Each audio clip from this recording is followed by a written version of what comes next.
ఉంది అని అనుకుంటున్నారా? వింతేమో కాదండి, కొత్తది అసలే కాదు. మనం మర్చిపోయి గుర్తించలేని జీవిత సత్యం. మార్పుకు అవకాశమే లేనిది మన టైటిల్ కాదంటారా? సజ్జన శవంలో కానీ బ్రతికున్న మూర్ఖుల్లో కానీ మార్పు సాధ్యమేనా? అభివృద్ధికి ఆస్కారం ఉందా? పరిణతికి ప్రారంభం ఉందా?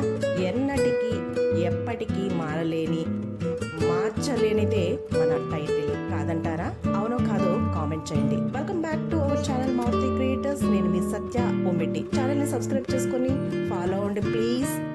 మార్పు అనేది ఒక గొప్ప పదం. మనిషికి మార్పుకి చాలా చాలా గొప్ప సంబంధం ఉంది. జీవితం నేర్పిన అనుభవం, గుణపాఠాలే మనిషిలోని మార్పుకి దారితీస్తాయి. ప్రతి వ్యక్తిలో మార్పు తథ్యం. కాలమే మనిషిలో మార్పుకి మరుపుకి సమాధానం. మార్పు అనేది ప్రతి ఒక్కరి జీవితంలో తప్పనిసరి. ఆ మార్పు తర్వాత మన నడక ఎటువైపు అనేది ముఖ్యం. మార్పు మనిషిని మంచి వైపు నడిపిస్తుందా లేదా చెడు వైపా అనేది ప్రధానం. మార్పుతో మనిషి మంచిని ఎంచుకుని ప్రయాణిస్తే అడ్డంకులు ఎన్నొచ్చినా సరే ఆ లైఫ్ అద్భుతంగా ఉంటుంది. కానీ మార్పు మనిషిని చెడు వైపు నెట్టేస్తే పూల పాన్పులా ఉండాల్సిన జీవితం ముళ్లతో నిండిపోతుంది. మంచి మార్పు అభివృద్ధిని ఆహ్వానిస్తే చెడు మార్పు మాత్రం చర్మం వలిచేస్తుంది సుమా. బీ కేర్ఫుల్ మిత్రమా. మార్పు లేకుండా అభివృద్ధి సాధ్యం కాదు. ఎవరు తమ మనసును మార్చుకోలేరో వారు దేన్ని మార్చలేరు. చచ్చిన శవం, బతికున్న మూర్ఖుడు, ఈ రెండు మాత్రమే వారి అభిప్రాయాన్ని అస్సలు మార్చుకోరు. అభివృద్ధి చెందేందుకు ఇష్టపడరు. అభివృద్ధిని వేగతరం చేసేందుకు గల ఏకైక సూత్రం ఏంటో తెలుసా?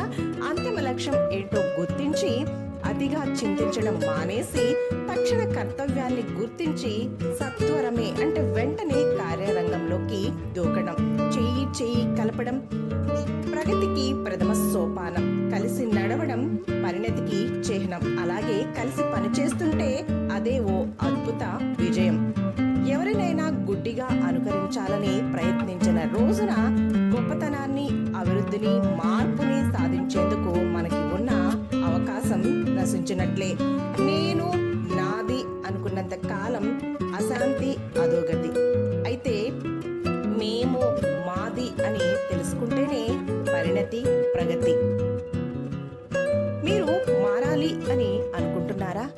మార్పుకి కనీస ప్రయత్నమైనా చేస్తున్నారా? అయితే మీ ప్రయాణం ఎటువైపు? మంచి వైపా, చెడు వైపా? ఈజీగా దొరుకుతున్నాయి కదా కష్టపడకుండా అని ముళ్ళను ఏరుకొని ఆ ముళ్ళ పాన్పుని మీ జీవితంలోకి ఆహ్వానిస్తారా? లేదా కొంచెం కష్టమైనా సరే వెతికి రంగురంగుల సువాసన పూలను ఏరుకొని మీ జీవితాన్ని పూల పాన్పు చేసుకుంటారా? మీరే ఆలోచించుకోండి.